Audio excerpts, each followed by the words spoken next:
णमो णमो सिद्धे साहूडम। इस संसार में ज्ञान की महिमा अपरंपार है। ये कोई आवश्यक नहीं है कि जिनके दोनों कान खुले हैं, जिनके दोनों आँखें खुली हैं, जिनका मस्तिष्क खुला है, वे ही ज्ञानवान हो। संसार में ऐसे भी लोग हैं कि जिनकी आँखें नहीं हैं फिर भी उनका ज्ञान महान है। इस संक्षिप्त दृष्टांत से समझते हैं कि 4 अंधों ने कैसे अपनी प्रशंसा प्राप्त की। एक गांव में 4 अंधे बड़े ही गुणवान और परस्पर में मित्र थे। एक बार चारों मित्र काम की तलाश में घूमते हुए एक राजा के राज्य में पहुंच गए। राजा ने पूछा, तुम लोग क्या काम कर सकते हो? तब उन्होंने कहा कि हम चारों में से एक अश्व परीक्षक है, मतलब घोड़े का जानकार। दूसरे ने कहा एक रत्न परीक्षक है। तीसरे ने कहा एक स्त्री परीक्षक है और चौथे ने कहा एक पुरुष परीक्षक है। तब राजा ने उनके गुणों को जानकर प्रत्येक को 1 सेर आटा, 1 छटांग दाल, 1 तोला घी और 1 तोला मसाला प्रतिदिन देने की आज्ञा दे दी और राजा की सेवा में उनको रख लिया। अब चारों सूरदास आनंद मनाते उस देश में रहने लगे। संयोग से एक जौहरी बहुमूल्य रत्न बेचने आया। तब राजा ने रत्न परीक्षक से रत्नों की परीक्षा करने को कहा। रत्न परीक्षक ने मूल्यांकन के आधार पर रत्नों का बंटवारा कर दिया। राजा ने उससे पूछा कि सत्यता कैसे आंकी? तब उसने कहा कि जो असली रत्न हैं वे चोट पड़ने पर नहीं टूटते तथा नकली रत्न टूट जाएंगे। परीक्षण किया गया तो सत्य पाने पर राजा ने उस रत्न परीक्षक सूरदास की घी की मात्रा बढ़ा दी। इसी प्रकार एक घोड़े का व्यापारी घोड़े बेचने आया। तब राजा ने अश्व परीक्षक से घोड़े पहचानने के लिए कहा। परीक्षक ने घोड़ा अलग किया और कहा कि यह घोड़ा पानी में प्रवेश करते ही बैठ जाएगा। तब उस घोड़े को जल में प्रवेश कराया तो घोड़ा जल में प्रवेश करते ही बैठ गया।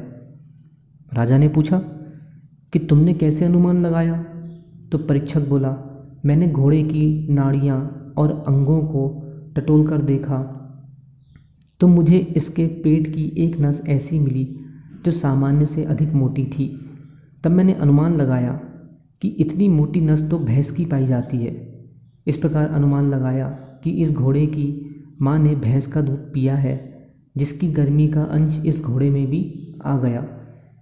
इस प्रकार राजा ने प्रसन्न होकर इस सूरदास को भी घी की मात्रा बढ़ा दी। कुछ समय बाद राजा ने स्त्री परीक्षक से रानी की परीक्षा करवाई।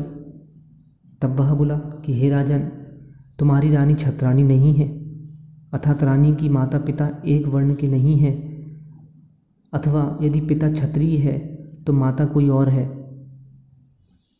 तब राजा ने कहा कि तुमने कैसे जाना? तब सूरदास बोला कि मैंने उसके चलने उठने बैठने की आवाज़ सुनकर अनुमान लगाया कि इसकी क्रिया छत्राणी से मेल नहीं खाती। तब राजा रानी के पास पहुंचा और प्रश्न किया कि तुम अपनी वास्तविकता सही से बयान कर दो, इसमें तुम्हारा कोई दोष नहीं, तुम्हें मैं कोई दंड नहीं दूंगा। तब रानी ने कहा कि मैंने बांदी की कोख से जन्म लिया है और जिस कन्या से आपका विवाह होना था वह ठीक विवाह के समय मृत्यु को प्राप्त हो गई। तब उसकी मृत्यु की बात छिपाकर आपका विवाह मेरे साथ कर दिया गया।